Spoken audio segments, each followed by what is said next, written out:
역대상 21장 1절에서 17절까지 말씀을 살펴보도록 하겠습니다.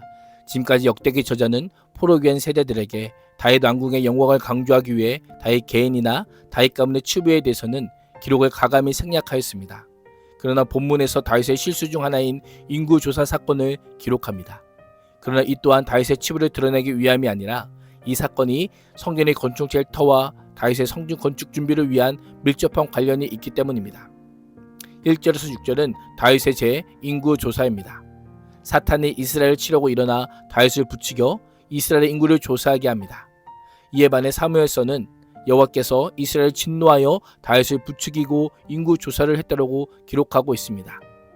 서로 상충되는 것처럼 보이지만 모두 하나님의 주권 아래서 다윗의 죄와 이스라엘의 심판이 이루어졌음을 알려주고 있습니다.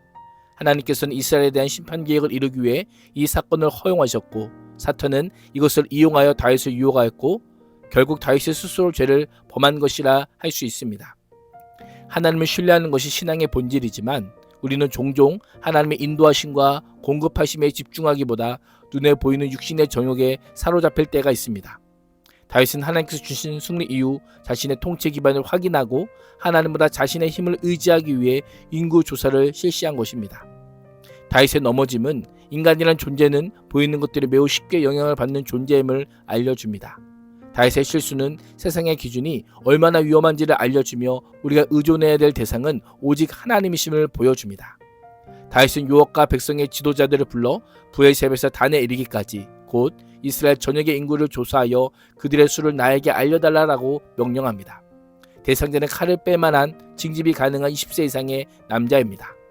다윗의 명령에 요압은 이 일을 제기합니다. 요압은 이스라엘 백성을 다윗의 종들, 다윗의 소유라고 하면서도 동시에 그들이 하나님의 백성임을 강조합니다. 이스라엘 백성은 다윗 왕의 소유가 아니라 여호와의 하나님의 소유인데 어째 마치 자신의 백성인 것처럼 계수하려고 하십니까? 라고 하며 이 일을 하나님께 죄라는 것을 지적하고 있습니다.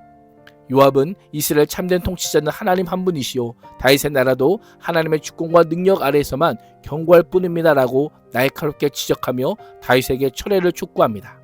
명령하다라고 한 표현은 찾다 구하다라고 한 의미로 자신의 목표한 바를 성취하기 위한 방법을 적극적으로 강구하는 것을 가리킵니다. 요압은 왜 이스라엘이 죄를 짓게 하십니까? 라고 추궁하며 왕과 백성이 언약으로 맺어진 공동체이기에 왕의 죄가 곧 이스라엘 전체의 죄값으로 이어짐을 경고하고 있습니다. 요압의 모습이 어떻게 보이십니까? 다윗 편에서는 왕의 권위에 대한 도전으로 보이겠지만 하나님께서 세우신 왕일지라도 하나님의 뜻을 따르지 않는 모습을 보며 충고한 그의 행동은 우리에게 큰 도전을 주고 있습니다. 요압의 충원과 반발에도 불구하고 다윗은 결국 요압을 굴복시킵니다. 인구조사 결과 이스라엘에는 110만 명, 유다에는 47만 명이 있었습니다.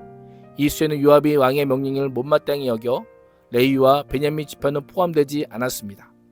7절에서 14절은 다윗의 회개와 하나님의 심판입니다. 하나님께서는 다윗의 인구조사를 악하게 보시고 이스라엘을 치십니다. 하나님께서 어떤 징벌을 내리셨는지 구체적으로 밝히진 않습니다. 사무엘서에서도 생략됩니다. 다윗은 하나님께 내가 이런 일을 하여 큰 죄를 지었습니다. 그러나 이제 이 종의 죄를 용서해 주옵소서. 참으로 내가 너무나도 어리석은 일을 하였습니다 라고 자백합니다. 자신의 행동이 어리석은 실수 정도가 아니라 여호와를 인정하지 않은 불신앙의 죄였음을 고백하며 뉘우치고 있는 것입니다. 우리 또한 교만할 때는 나의 판단이 지혜로운 것 같지만 시간이 지난 어느 시점에서 보면 그때 그 말과 그 행동이 매우 어리석고 미련한 일이었다는 것을 깨달을 때가 있습니다. 깨달을 그때 강팍함을 버리고 회개하여 죄사함을 받는 것이 복임을 우리는 기억해야 합니다. 다윗이 회개하자 교만에 대한 징계로 곧장 심판이 선고됩니다. 이를 통해 하나님께서는 인간의 자녀를 그냥 두시지 않는 분임을 알려줍니다. 교만은 반드시 징계를 불러올 뿐만 아니라 징계를 통해 우리가 의지할 분이 누구인지를 깨닫게 하십니다. 하나님께서는 선견자 갓을 통해 다윗에게 세 가지 심판 중 하나를 택하라고 합니다. 하나님께서 세 가지 중에서 한 가지로 심판하시면 되지만 선택권을 준 이유가 무엇일까요? 죄에 대한 자각과 책임을 요구하기 위함입니다. 하나님과의 관계에서 어떤 선택을 할지는 다윗을 시험하는 과정이었던 것입니다. 다윗은 인구조사라는 사람의 손을 택했지만 이번에는 하나님의 손을 상징하는 3일의 전염병을 택합니다. 이는 하나님에 대한 신뢰가 회복되었음을 의미합니다. 다윗은 하나님의 손을 통해 주어지는 심판을 겸하게 받아들이는 자에게 그 손을 통한 자비와 긍휼 또한 임할 것임을 알고 있었기에 하나님의 심판을 기꺼이 받아들입니다. 다윗의 선택에 따라 여호와께서 이스라엘 전병을 내리시자 이스라엘 사람이 7만 명이나 죽었습니다.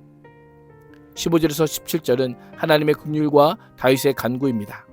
하나님께서 예루살렘을 멸망시키려고 천사를 보내셨지만 재앙이 백성들에게 임하는 것을 보고 불쌍히 여기사 마음을 바꾸십니다. 천사에게 족하다, 이제는 내 손을 거두라고 명령합니다.